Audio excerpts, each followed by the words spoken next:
Eu sou essa mulher com Mônica Reis. Mônica Reis é uma empreendedora que tem pós-graduada em gestão de negócios, formada em marketing, e é dona da marca Mônica Reis Makeup. Mônica, além da minha amiga, além de uma pessoa que eu admiro muito, um profissional excelente, é um prazer bater esse papo de novo com você. Seja muito bem-vinda ao Eu Sou Essa Mulher. O prazer é todo meu. Boa noite. Delsa, querida, obrigada pelo convite. É sempre um imenso prazer estar aqui com você, estar aqui no ID. É uma maravilha. Ai, que delícia. E é uma maravilha porque é o que a gente sempre fala, né? Que as nossas conversas elas são uma extensão para fortalecimento, para representatividade. Eu me lembro a primeira vez que a gente saiu, eu, você e Mila, então a gente sempre sai muito fortalecida das nossas conversas. Eu sempre dizia que eu gostaria muito de trazer as nossas conversas para que as pessoas se sentissem fortalecidas também. Então, a minha pergunta é, o que acontece quando uma mulher encontra outra e ela se fortalece? E a outra coisa é, como fazer para que isso se torne uma constante nas nossas vidas, justamente para que não haja um inverso, da gente se minar, da gente se colocar para baixo. O que você acha? Por que a gente se fortalece tanto? Existe todo um mito, né, da questão de que da rivalidade da mulher e tudo mais. O que eu acredito, de fato, é que, literalmente, que quando eu faço alguma vitória minha, eu vou trazer outra mulher junto comigo. Então, isso acontece para mim nos mínimos detalhes. Por exemplo, vamos supor, eu sou maquiadora e aí existe uma rede de maquiadores. Eu não consigo enxergar que uma outra maquiadora, que é minha concorrente potencial, se eu puder ajudar de alguma forma, se eu puder integrá-la à minha equipe, isso vai me prejudicar. Eu não consigo entender isso. Então, eu acho que fortalecer uma mulher é saber que cada pessoa é única e sempre que tiver a oportunidade, você vai sim levantar aquela mulher, ensinar, estar junto. Eu acredito desse jeito. A gente vai caminhando devagar. Ainda tem muita gente que, por conta da história de vida, né, porque cada um tem sua história, ainda não acredita, ainda acredita sim nessa rivalidade e acha que tem que o tempo inteiro esconder todos os truques, os planos. Mas eu, Mônica Reis, particularmente, gosto de compartilhar e de somar com outras mulheres. Eu acho que é isso que a gente faz na nossa vida, né? Falando de nós, eu, você, Mila, por exemplo, que a gente tem essa troca constante. Trazer o assunto e acreditar que junto eu consigo muito mais que sozinha. É o que eu penso, assim. E assim, tem uma coisa muito importante no que você disse, que é justamente o fato da gente desejar que o outro esteja. Então, hoje a gente ouve muito sobre essa questão de equidade, de igualdade, mas tem uma coisa que quando você tem um grupo, pertence a esse grupo, que é discriminado ou que sofre preconceito, se você um grande diferencial é quando você deseja que o outro esteja com você, ocupando esse lugar. E você citou aí que você é maquiadora, né? Mas você foi gestora durante 15 anos numa empresa de telecomunicações, passando por diversas situações, né? E gerindo, na verdade, uma equipe completamente diversa. E aí você sai desse lugar de gestora de uma equipe imensa para gerir pessoas, uma de cada vez, como maquiadora. Qual que é a grande diferença entre você olhar o potencial do indivíduo dentro de um grupo? Então, o que ele tem de melhor, quais são os talentos, como é que você faz para motivá-lo, para fazer com que ele seja estimulado, e, ao mesmo tempo, quando você hoje, fazendo um paralelo com a tua carreira atual, você sente uma mulher senta-se na sua cadeira, você também extrai dela o melhor. Então, qual o segredo do gestor ou da maquiadora em extrair o melhor da pessoa, independente de quem ela seja ou onde ela esteja? Então, eu tenho uma premissa que fazia parte de enquanto gestora e perdura, porque é uma premissa de Mônica Reis. Então, não é uma coisa que era lá ou aqui. Eu acredito no resultado com as pessoas e não apesar delas. Não sabe? Eu acredito que o resultado vem com essas pessoas. Eu quero que quem trabalhe comigo se fortaleça, se sinta bem, se sinta motivado através eu, como gestora, extrair o melhor dela, literalmente, como você falou. Tem um pouco de diferença, porque eu estou falando de desenvolvimento de equipe, né? Que eu tenho muito mais convívio, muito mais tempo. Quando eu me torno empreendedora, esse desenvolvimento é muito mais meu, é muito mais de autoconhecimento, é muito mais de quem a Mônica quer, qual é essa essência que a Mônica vai colocar para fora, para que essa pessoa, que às vezes vai ter um contato só de 1 hora comigo, sinta desde o momento que ela me contrate. Então, por exemplo, uma noiva. Geralmente a noiva contrata com mínimo de 6 meses de antecedência. Eu crio uma relação com essa noiva, né? Eu quero conversar, eu quero entender, eu quero saber o que é importante para ela, para que no dia eu seja a pessoa que vai conseguir extrair o melhor dela. Eu não quero ser um problema para ela. Pelo contrário, eu quero ser uma força para ela, uma ajuda para ela. Porém, sempre prezando pelo valor à pessoa. Isso aí é uma coisa que eu não abro mão, e nenhum trabalho que eu tiver, eu vou abrir mão disso. E talvez seja um dos maiores dons que um gestor pode ter, né? A gente não fala sobre competência, porque, obviamente, quando alguém chega ao cargo de gestor, ele é competente, ele aí subiu alguns degraus e tal. Mas a questão dessa percepção do olhar para o indivíduo talvez seja o grande diferencial, né? Porque, assim, quando a gente está dentro de uma empresa, a gente sabe que o grande, né, o que move a empresa, a máquina, a engrenagem da empresa é o resultado progressivo. Então, como você, como gestora, tinha um resultado progressivo.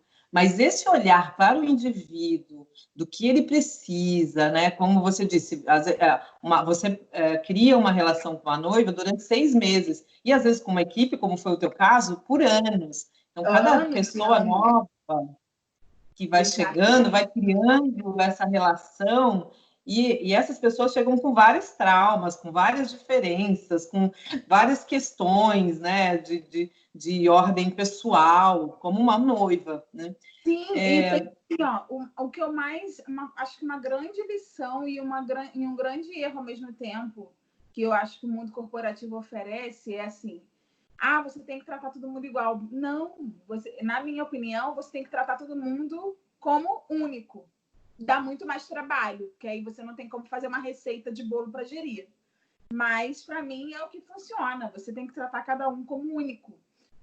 Eu hoje sou extremamente feliz, mas também não me arrependo da minha carreira, porque baseada na minha carreira, toda a carreira que eu tive, dos meus estudos e tudo mais, é que hoje eu consigo estar feliz na minha profissão, né? Fazer toda essa gestão de empresa, de financeiro, de marketing, de tudo aqui, de negócio, porque não é só pegar o pincel e pintar, você tem muito mais, você sabe, né, que eu estou sempre corrida, o que você está fazendo? Estou trabalhando aqui no computador, porque antes eu cuidava de uma área, agora eu cuido de todas as áreas da empresa. Então, realmente, se não tiver muita paixão, muito tesão no que se faz, nada vai à frente. Então, é isso. Agora, gente, eu não canso de te ouvir falar. Mas tem uma coisa que você falou que eu acho que eu quero falar muito sobre Mônica Reis Makeup, que é a sua marca.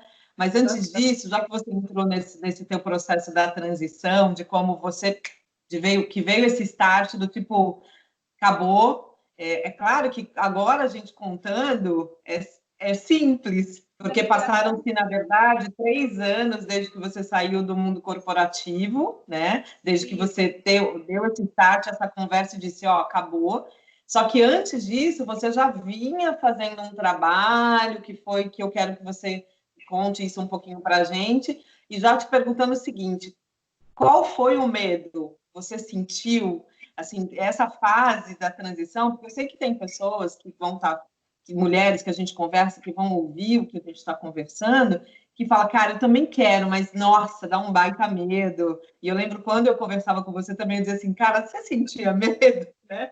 Então, porque a gente deixa tudo e fala, cara, então teve o start, antes disso teve um início que eu queria que você contasse quando que você descobriu que você queria ser maquiadora e empreendedora, e qual foi o momento do medo, assim, se teve, qual foi e o que você poderia dizer para a gente, tipo, para que essa felicidade que você citou aconteça com a gente também, para as mulheres que são empreendedoras. Tá, assim, de uma forma bem resumida, a frase que eu gosto de falar, porque é a frase que me define,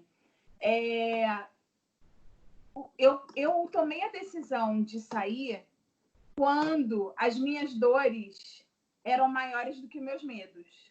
Então, assim, eu estava realmente adoecendo, sofrendo, por diversas questões, dentre elas uma gestão ruim, enfim, várias coisas.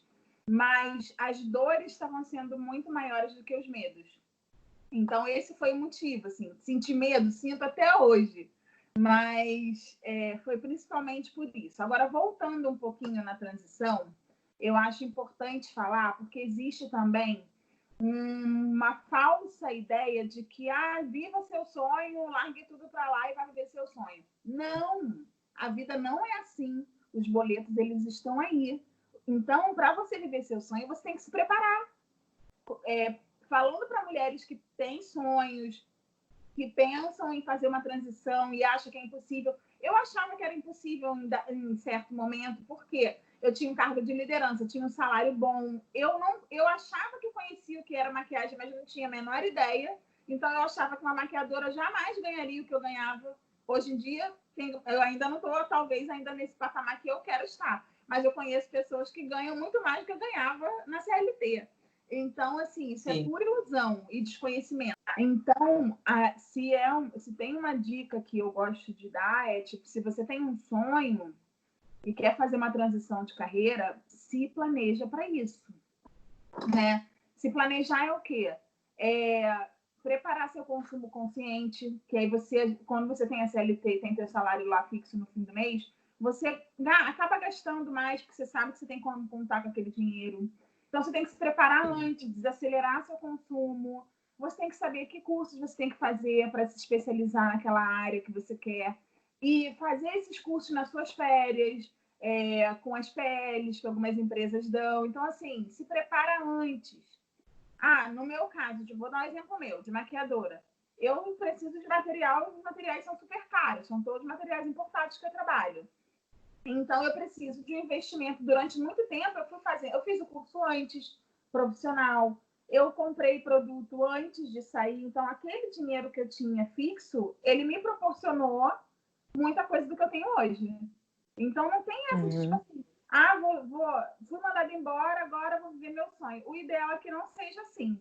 Eu consegui fazer os cursos que eu queria, fiz minha certificação internacional que eu queria, para depois, sim, conseguir respirar e começar a viver do meu dinheiro. Porque se isso não acontece, se eu simplesmente largo o trabalho para lá e vou viver do meu sonho, mas aí as minhas contas vão chegar, daqui a 6 meses, eu estou largando tudo para voltar para a CLT. Entendeu? Porque você vai ser infeliz porque o teu sonho não vai te proporcionar. Porque, gente, não dá para viver de sonho. Faz parte do sonho a estabilidade financeira, a sustentabilidade. Tudo isso tem que fazer parte. A conta tem que fechar. Porque senão você vai fazer uma caridade, vai fazer um trabalho voluntário que você vai se realizar. Mas se você for falar em viver de alguma coisa, isso tem que te trazer tudo isso. Então, respondendo a tua pergunta, minha transição foi em 3 anos. Eu fui fazendo tudo isso que eu tô te falando. E quando eu resolvi, de fato, sair, não foi também lindo assim, agora eu vou pensar em sair. Não, porque eu ainda protelava, eu ainda empurrava o quanto eu podia para ficar ali, porque era o medo de sair. E aí eu precisei ter um desgaste muito grande. No trabalho, onde a corda esticou, a ponto de eu falar, agora não dá mais, é a hora. E aí as dores eram muito maiores que os medos, sem dúvida nenhuma. Então, não tinha o que pensar. Era sair e recomeçar. E foi isso. Ai, que maravilha. Tem 2 coisas que você falou aí, que primeiro, quando você abre uma empresa e que você resolve ser um empreendedor, primeiro que sente o medo, depois o desejo de ter, mas existe o preparo, entender que a tua empresa não é uma filantropia, nem assistencialismo, né? Então, assim, não mesmo. principalmente quem está no mercado de trabalho, que tem o fixo, que... Então, assim, é lidar com um sobe e desce de aprendizado, né?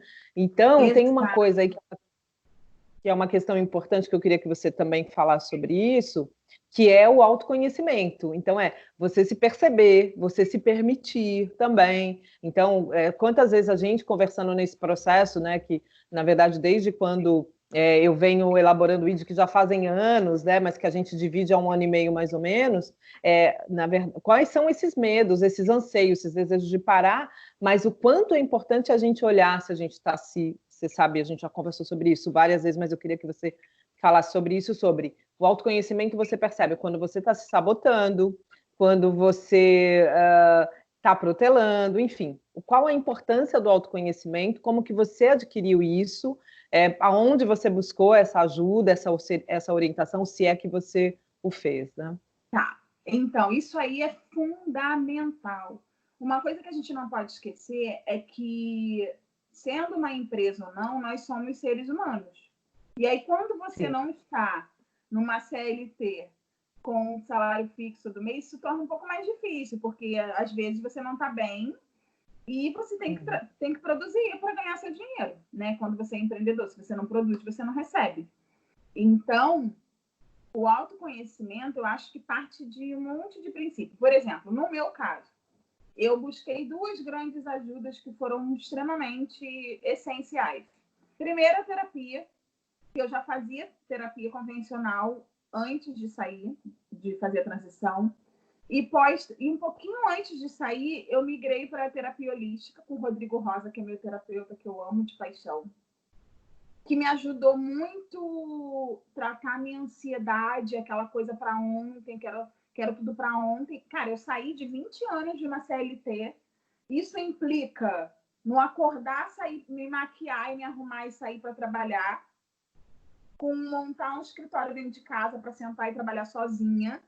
Eu que sou uma pessoa extremamente comunicativa, e aí eu passo horas dentro do meu ateliê sentada trabalhando sozinha. Então, assim, implica numa série de coisas. Não é só, virou empreendedora. Tem um monte de coisa. Então, eu busquei o autoconhecimento através da terapia e, principalmente, eu tive um coach de carreira, que é o Cláudio Passeri, que você conhece, que o Passeri ele tem uma importância muito grande na minha vida, né, profissional e pessoal. Por quê? Ele foi o cara que eu trabalhei muitos anos, foi quem me contratou nessa empresa que eu trabalhava, que eu trabalhei por 20 anos quase. Então, eu venho da escola dele, que é a questão de desenvolvimento de pessoas e tudo mais. E aí chega um momento que eu tô com tudo na mão, dinheiro na conta, cursos, para fazer o que eu quero, e eu piro. E eu falo assim, por onde que eu vou começar? Porque é igual o médico. O médico sai da faculdade e aí ele tá lá, né? Ele vai ser especialista em quê? Até então, como eu só fazia por hobby a maquiagem, que eu fazia finais de semana e tudo mais, eu falava assim, o que eu vou fazer agora? Eu tenho um curso profissional, mas e aí? Eu vou ser maquiadora de quê? De noiva. E aí eu fui conhecer, mas eu estava perdida, completamente perdida. E o Passeri me ajudou muito, assim, dentro das metodologias do trabalho dele, de me ajudar com um plano de negócio, de me ajudar a pensar, de ajudar a pensar nos nossos sabotadores, que isso aí não é científico, é do nosso cérebro, né? Então, você começa a fazer algo diferente, o cérebro vai dizer, não, volta lá para fazer o que você estava fazendo antes. Por que você vai mudar? E aí, porque eu estava todo dia acordando pensando coisas diferentes. E aí o cérebro estava assim, querida, por que você está fazendo essa maluquice toda? Vai voltar a acordar às 6 horas da manhã e ir pro escritório, sacou? E aí, cara, é muito doido. E aí você tem que respirar, vem o autoconhecimento, vem todos... Até hoje eu pego o caderninho do Passeri, até hoje, e olho lá os exercícios, que eu falo, você tem que saber diferenciar o que você está sabotando, o que de fato é uma dificuldade, sabe? Por que você está procrastinando? Você tem que parar e sentir. Exatamente o que você falou, é o autoconhecimento. Você tem que parar e falar assim, peraí, eu estou deixando a tarefa mais difícil para o final Por qual motivo? Há 3 dias que eu tinha que fazer isso e não fiz. E aí, na maioria das vezes, é porque você está fugindo de uma responsabilidade e tal, tudo mais. Um exemplo legal sobre isso, que quando a gente é empreendedor no começo, a gente acha que a gente tem que fazer tudo da empresa. E não tem, sabe? Porque às vezes você não vai ter habilidade para alguma coisa. Por exemplo, eu super tenho as ideias mega mirabolantes, que eu adoro ter ideia, e botar no papel e criar prazo e plano para executar. Mas eu não sei tecnicamente fazer lá, mexer aquelas artes bonitas, vendáveis, que você olha e fala, nossa, que coisa bonita. E uma outra dica que eu super dou é isso. Se você não sabe, delega. Né? Delega no sentido, não é delargar, é delegar mesmo no sentido de ter alguém que você confie, que vai expressar o seu sentimento naquela arte. Né? Então, eu acho que essa é uma dica boa, que faz parte do autoconhecimento, principalmente se você for uma pessoa controladora. E aí você acha que você vai fazer tudo e você não vai dar conta. Então, assim, quer assinar o fracasso é querer dar conta de tudo, não vai dar. Então, delegar é um super caminho também que eu acho que é sucesso. Essa questão da gente ter alguém, né, para que seja um profissional, você sabe que foi você que me apresentou para a Passeri, que é uma das pessoas importantíssimas na nossa vida profissional. E eu também sou extremamente defensora de busque ajuda. Porque a gente sabe a verdade daquilo que a gente aprendeu. Então, é óbvio que você é uma pessoa que é formada em marketing, que é pós-graduada, que tem uma experiência vasta em gestão, que fez curso, etc., fez curso em Paris, tem especialização. Mas, cara, chega um momento tem coisas das relações profissionais como empreendedora que a gente não sabe, são medos, são anseios, são dificuldades. E para mim, só compartilhando, que eu já compartilhei isso com você, mas primeiro era o Passeri, né? Eu achava que o mundo tinha acabado e eu não tinha como fazer. E o outro foi meu irmão, que um dia ele falou assim para mim, já falei para você, para de perfeição, né? E o meu irmão é a minha agência de publicidade. A gente acha e paralisa, porque aí tem uma frase, o Passeri não gosta, ele briga comigo, mas eu amo essa frase, que significa o seguinte, como é que é? O feito é melhor do que perfeito.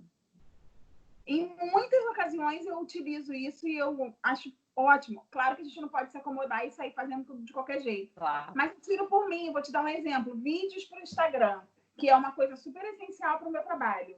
Eu não fazia porque não sabia editar, porque não sei o quê. Era um bloqueio.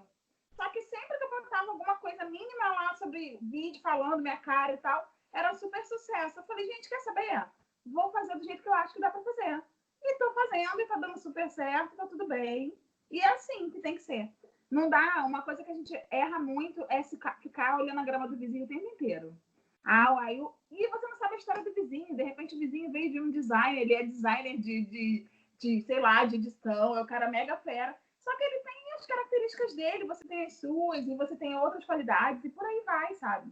Acho que a gente fica muito se julgando e se prendendo na comparação ao outro, que a gente nem sabe qual é a história do outro, sacou? É o que eu acho. Tem uma coisa que eu quero aproveitar sobre o que você falou, que é um momento meio chat também, que eu sempre falo para você, cara, tem um negócio, uma coisa nas suas redes sociais que traz um impacto para a gente, que às vezes a gente não entende muito bem o que é, na verdade, a importância do todo, né? Da sua carreira, da sua vida profissional, do fato de você ser gestora, do fato de você olhar para o indivíduo. Então, sua experiência profissional, casado com a sua vida, com quem você é, com o seu interior, mas isso também trazendo, quando a gente olha para as suas redes sociais, é uma mistura disso tudo, que é exatamente assim, não adianta eu querer olhar para o teu Instagram e falar assim, como que ela faz assim? Ou não adianta eu olhar para o Instagram do outro e dizer, eu quero fazer igual, eu quero ser igual, né? Então, acho que a sua constituição é uma. E a gente peca muito num negócio quando a gente quer fazer igual. Quer dizer, eu estou sendo redundante, eu só estou, na verdade, reforçando aquilo que você disse. Então, assim, não adianta eu querer fazer algo que não é de mim. Não adianta eu querer falar, usar o cabelo que não é de mim, porque o seu é bonito. Então, a gente tem muito que entender isso como empreendedora, como mulher, Demais. que é eu sou essa mulher, que é o ser. Cara, a gente rompeu muita coisa para chegar aqui para poder ser quem a gente é. E é isso que eu queria que você falasse um pouquinho do ser. Nossa, cara, isso é perfeito, Deus. E a gente é muito cruel com a gente. A gente tem o hábito de querer o que a gente não quer de ninguém, a gente quer da gente. A gente quer cobrar, né, até o último. Essa história de ser, eu acho que retrata muito a minha vida. Durante muitos anos, eu naveguei aí, assim, vai passar pela questão de racialidade, pela minha história mesmo. Durante muitos anos, a minha família não foi uma família que a gente conversava sobre questões raciais dentro de casa. É uma família maravilhosa, linda, que, por sinal, toda a minha autoestima e empoderamento que eu tenho hoje vem de uma família que faz isso. Porém, não conversávamos sobre questões importantes da mulher negra. Então, durante muito tempo, eu vivi em ambientes totalmente brancos e tentei fazer parte daquele espaço como sendo naquele padrão e não sendo eu mesma. Então, por exemplo, eu era o cabelo alisado durante muito tempo, mas não alisado porque eu gostava dele liso, alisado porque eu queria estar dentro do padrão daquela escola que eu estudava, que só tinha gente branca. Depois, enquanto gestora, durante muito tempo, eu cansei de ver os olhares que era a única pessoa negra, sei lá, 100 pessoas de reunião de 50 pessoas, só ter eu de mulher e negra. Ou ter mais algumas mulheres, mas a única negra do lugar. Então, assim, eu também sempre me escondi ou me defendi, não sei qual é o nome certo, muito na questão do tipo de estar bem vestida, de estar bem maquiada, para não ser uma questão ali, né? Eu não queria ser assunto. E a gente não percebe quando a gente está vivendo isso dentro da relação, né? E quando eu saí, tanto que quando eu saí da empresa que eu trabalhava, eu tenho 2 filhos, meus 2 enteados que moram comigo, eu passei a levar a Júlia na escola, eu não me conhecia sem maquiagem. Eu comecei a olhar, eu achava uma coisa muito estranha, eu sem maquiagem. Então, eu me maquiava para ir levar o Júlio na escola. Aquilo foi começando a me incomodar. E aí, comecei a entender qual era aquela questão comigo, né? E aí é onde entra o ser quem você é. E aí, por exemplo, era um salto alto, era o terninho, aquilo não tinha absolutamente nada a ver comigo. Nada. Hoje eu trabalho de tênis, vestido e aquilo ali que me veste, aquela roupa que me cabe, no sentido de ser quem eu sou. Então, ter feito essa transição me trouxe liberdade para ser quem eu sou, e que durante muito tempo acho que eu nem sabia quem eu era. Eu fiquei muito me moldando para caber nos espaços, né? E agora o espaço é meu, aqui a casa é minha. E até mesmo que você falou do Instagram, o Instagram não é exemplo de marketing nenhum, porque eu posto o que eu quero nele. Eu não abro mão de postar quem eu sou. Então, às vezes, mas você não tem que postar. Tem que nada. Eu não tenho que nada. Eu tenho que me comunicar como eu acho que eu tenho que me comunicar. E assim tem feito. Pode ser que um dia eu mude, mas hoje eu não abro mão da gestão das minhas redes para exatamente isso que você falou, para elas serem quem eu sou, para elas transmitirem a verdade que eu sou, entende? Então, acho que ser quem a gente pode parecer uma besteira, mas para mim tem um peso muito grande. E eu vejo nas empresas muitas mulheres que não são quem elas gostariam de ser, pela questão do machismo, se forem mulheres negras, principalmente pelo racismo, do silenciamento da beleza, enfim, uma série de questões que hoje eu me sinto completamente livre disso. Certo. E você está falando de uma série de questões, na verdade, e que você foi citando aí. Você citou, e eu queria que você fizesse um paralelo para a gente entender um pouquinho melhor, porque, na verdade, a gente está falando que você foi gestora há 18 anos atrás, começou a ser gestora, 15 anos de gestão, mais os 3 que você saiu do mundo, direto do mundo corporativo como empresa. Eu acho que tem uma coisa que toda mulher sabe hoje que ela sofre, que é a objetificação da mulher, né? Só que você era gestora há 18 anos atrás, então você é uma mulher lindíssima, no cargo de gestão, e que tinha um estereótipo que era um estereótipo que você formava para que você fosse aceita dentro de um padrão, que era o estereótipo, e não estou dizendo que era certo ou errado, mas foi o que você vivenciou. Então, como que era... você percebia essa objetificação na época, lá, a época quando você era gestora?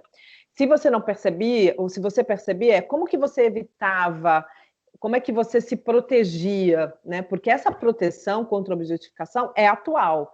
A gente descobriu de uma forma muito, muito minuciosa as agressões que a gente sofre o tempo todo por conta do machismo no mundo corporativo. Então, você sofria, você percebia essa objetificação de você, a sua? Como que você se defendia? Eu não senti. Se tem algum fato que você se lembra. Mas tem uma coisa muito forte de diversos fatos, que é a questão de associar a mulher ao sexo frágil, né? Então, a mulher que era boa era a mulher que era durona, rígida demais com a equipe, falava palavrão, para tipo assim, é uma coisa muito comum que eles falam, né? Fulano é igual homem. É fácil trabalhar com a fulana é igual homem. Então, cara, eu nunca passei por isso e nem quero passar, e nem gostaria de passar, mas é um preço que a gente carrega. Muitas vezes de você ter que, tipo, mostrar em resultado para você ser respeitado. Porque se não for assim, se você realmente não se esforçar muito mais para entregar, a mulher tinha que ser mulher, não sei o quê. Não briga com ela não, porque, ela é mulher, vai chorar como se fosse um problema você chorar, né? Sendo mulher ou sendo homem. A gente vê que essa masculinidade tóxica tá aí, adoecendo diversos homens por essas questões. Então, eu diretamente não vivi, mas vivenciei isso em reuniões machistas, enfim. Eu acho que isso é muito atual e muito sério. E não sei o quanto que as empresas estão dispostas a mudar isso, sinceramente. Não sei. É tão sério que, primeiro, né, falando do mundo corporativo, hoje nós somos 52% do total de mulheres, do total de pessoas empregadas hoje no mundo corporativo, a mulher, sendo que nós estamos com 1,5% no cargo de CEO ou presidência. Então, isso é um número alarmante. E quando a gente entra em equiparação salarial, em equidade, então fica absurda, né? O valor de uma mulher no cargo de gestão e um homem equiparado. Então, isso é uma realidade que a gente precisa avançar, mas sem deixar de ser. Eu acho que o grande desafio que nós temos um pouco mais de experiência profissional, mas também para as novas profissionais, é se permitir dizer assim, não, peraí, primeira coisa, não tem diferença. Segunda coisa eu quero ser mulher, e eu sou mulher. Eu sou essa mulher que choro, eu sou essa mulher que demito e depois eu vou para casa tomar um vinho, eu sou essa mulher que optei por não ter filhos, eu sou essa mulher que optei por ter filhos. Então, assim, eu sou essa mulher, Mônica Reis, que deixei 15 anos de gestão para ter a minha marca. Então, assim, eu sou a CEO, a gente eu acho que essa escravidão que nos tomou durante muitos anos, da mulher submissa, que na verdade nasceu lá na época da Bíblia, que a mulher era considerada impura no período menstrual e por isso ela tinha que ser separada. Parece um grande absurdo, mas isso foi a constituição da sociedade. Então, assim como o racismo, a gente sabe que é estrutural, o machismo também o é. E não é uma patologia, é uma normalidade, é algo normal. Então, a primeira coisa que nós mulheres temos que fazer é essa normalidade não é minha. É isso aí. Não é minha essa normalidade. Eu já sei que não é. Eu estou rompendo com isso. Eu estou rompendo com isso, exatamente. E não justificar. Assim, gente, desculpa, o mundo é outro e a gente não pode tolerar e ser passivo com isso, não mesmo. E nenhuma espera. Na verdade, todos os dogmas são o grande mal, né? Da humanidade, os dogmas. Você acreditar que aquela é a verdade absoluta, né? faz a gente atrasar muito na nossa evolução. E eu tenho uma coisa que eu queria muito perguntar para você agora, e são 2 perguntas em uma só, para a gente poder terminar, que é assim, quando uma pessoa senta na sua cadeira, uma mulher, essa mulher, ela sabe que ela vai sair transformada, bonita, né? Por isso que a gente se maquia, por isso que a gente tem os nossos cuidados, autocuidados. E a outra, isso é uma mulher. E existe uma outra coisa que é o que você se especializou, que é maquiagem para mulher negra. E aí eu queria que você falasse, e agora todo o tempo é seu, o tempo que você quiser, existe uma diferença entre uma mulher que não negra e uma mulher negra quando se maquia? E aí a pergunta que eu adoro que te ouvir falar é: o que uma mulher negra ela busca quando ela senta na sua cadeira e o que te dá satisfação quando ela encontra? Então, assim, putz, ela encontrou isso para você como maquiadora pessoalmente. E depois, aí para eu não te interromper, você fazer um aparato geral sobre essa relação e uma palavra para essas mulheres que vão ouvir e que precisam ser essa mulher, e só dizer, eu sou essa mulher. E aí, então, o tempo é teu, fique à vontade. Tá. Então, primeiro, sim, é diferente a mulher não negra para a mulher negra. E aí a gente tem diversas questões que eu já falo.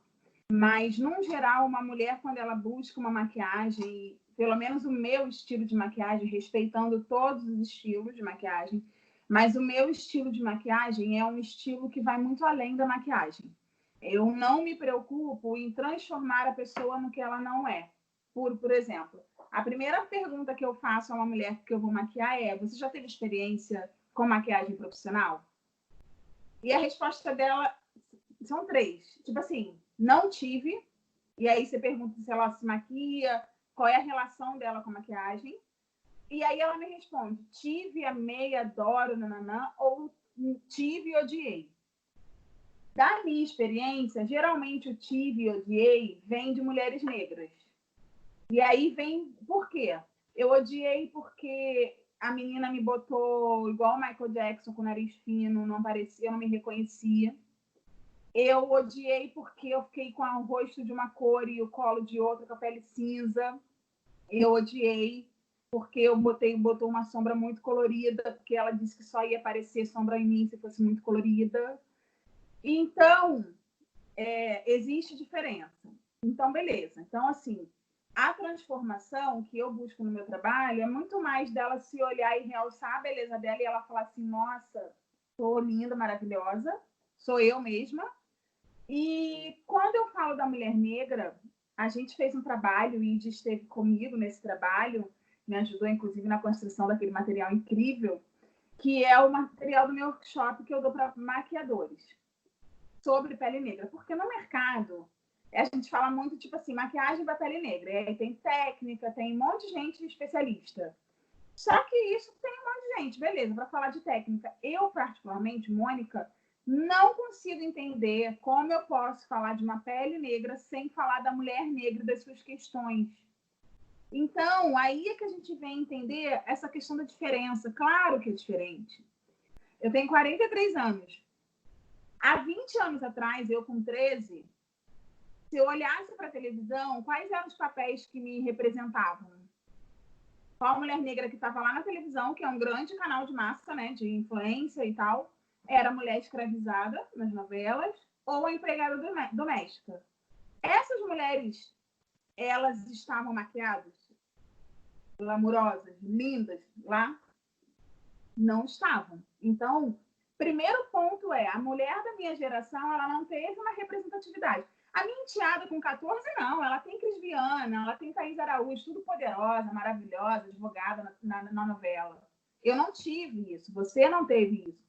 Então, aí a gente começa a construir a autoestima. O cabelo que era o cabelo ruim, o nariz feio, a boca grande. Até hoje eu pego várias clientes negras que falam: não, eu não uso batom vermelho porque a minha boca é grande e chama muita atenção. E aí, porque eu fico parecendo uma nega maluca. Quer coisa mais cruel do que a nega maluca? Da questão de ridicularizar a mulher negra? Né? Então, assim, tem muitas questões que você, enquanto maquiador, você precisa ser sensível a isso. né? E o que eu busco enquanto mulher negra é a ressonância. A mulher negra, quando ela me procura, né? Isso se eu for eu trabalhei no camarote, tinha eu e uma maquiadora não negra e eu. As mulheres negras, elas ficavam na fila até chegar a vez de ir comigo. Eu tive uma experiência péssima enquanto criança, adolescente, de ser maquiada e ficar com a cara branca igual uma farinha, porque não existia produto, não existia profissional que se importasse, né? Então, assim, maquiar uma mulher negra é entender as questões dela. Eu pego uma mulher negra que fala assim, eu quero que afine meu nariz. Eu vou perguntar para ela por quê, qual é a relação dela com isso. Então, assim, nos meus trabalhos, se você olhar no Instagram, você não vai ver mulheres altamente contornadas. Então, a pessoa, se ela me escolhe, a primeira coisa que eu faço é passar o link do meu Instagram para ela, tipo, ver se você vê meu trabalho, ver se você se identifica com o meu trabalho, ver o que você acha do meu trabalho. Então, assim, maquiar uma mulher negra é muito mais do que maquiar uma mulher negra. É entender as questões dela, é respeitar. Eu adoro maquiagem glamurosa, assim, mais discreta. E aí cansei de ouvir de maquiadores, não, mas para mulher negra tem que ser aquela coisa caricata, muito forte, senão não aparece. Olha minha maquiagem, estou aqui, ó, tô de verde, musgo. Como que não aparece? Sabe? Então, é uma coisa, é uma causa minha, é uma coisa que eu realmente brigo e luto. E enquanto educadora, quando eu faço meu workshop, meu objetivo ali, que na maioria das vezes é para pessoas brancas, é que elas entendam isso e busquem conhecimento, né, para que elas nunca mais tratem uma mulher negra com descaso ou só como uma pele negra. E eu consigo fazer isso, graças a Deus, essa transformação, o feedback que eu recebo, e que é que nunca mais eles vão conseguir tocar uma mulher negra sem pensar nas questões que tem por trás dela, né? As experiências, os traumas, e é isso que vai fazer dela, naquele momento, se sentir linda, plena, valorizada. É isso. Então, sim, é diferente a mulher negra da mulher não negra por todas essas questões. Principalmente de ser uma representatividade, sabe? Ela ser a própria referência dela. Eu luto por isso diariamente. E falando, para finalizar, o que eu falo para essas mulheres e para todas as mulheres que estão aqui nos ouvindo, busquem o autoconhecimento, parem de se comparar. Uma coisa é se inspirar, que aí você tem alguém que você se inspira e você, pô, que bacana, vou buscar e tal. Outra coisa é você só dar um passo olhando a grama do vizinho, né? Então, assim, buscando o autoconhecimento, você consegue se desvencilhar um pouco disso, da comparação, da paralisia, só vou fazer se estiver tudo muito perfeito, sabe? Vamos parar com isso, vamos acreditar. E outra coisa importante, que foi o motivo da nossa conversa aqui, vamos ser, sabe, que se escuta. O que você quer? Qual é teu desejo? Então, eu vou fazer um curso. Tá, mas você quer fazer aquele curso por quê? Você quer ficar igual aquela pessoa? Você quer aprender aquilo ou só tá na moda? Não, não quero. Vai na contramão, vai fazer... uma coisa que eu ouvia de um cara numa palestra, eu não lembro o nome dele, mas foi daquela empresa Menos um Lixo. Eu ainda estava começando e eu falei para ele assim, eu tenho medo de não conseguir ganhar dinheiro trabalhando só com mulheres negras. E ele falou assim, esquece esse medo, porque se for o seu propósito, você vai conseguir. Se você não conseguir, é porque não é seu propósito. E aí você vai mudar. Mas se for o seu propósito, você vai conseguir. E assim, isso tem 2 anos. Eu não tenho um dia que eu não escute a voz desse cara ecoando no meu ouvido. Todas as vezes que eu levanto para pensar numa mulher negra, para pensar conteúdo para mulher negra, para querer cada vez mais estar perto dessa mulher e levantar essa mulher. Eu me emociono, você sabe, né? Canceriana, me emociono. E é isso, assim, ver propósito. Virou meio que moda ter um propósito, mas isso é um clichê que eu de fato acredito. Faça aquilo com que o seu coração fala para você falar, e aí não vai ter erro, não tem como errar. Mônica Reis, eu sou essa mulher, dona da marca Mônica Reis Makeup. Eu sou mega fã, super admiradora. Você é essa mulher que inspira, essa mulher que representa, essa mulher que nos fortalece, dona dessa marca forte. Então, Mônica Reis Makeup. Outra hora a gente vai falar sobre empreendedorismo, mas mais uma vez, obrigada por estar sempre comigo, obrigada por estar sempre junta. você é essa mulher. Beijo, amiga. Obrigada. Obrigada Beijo, amiga. pela oportunidade. Obrigada. Tchau.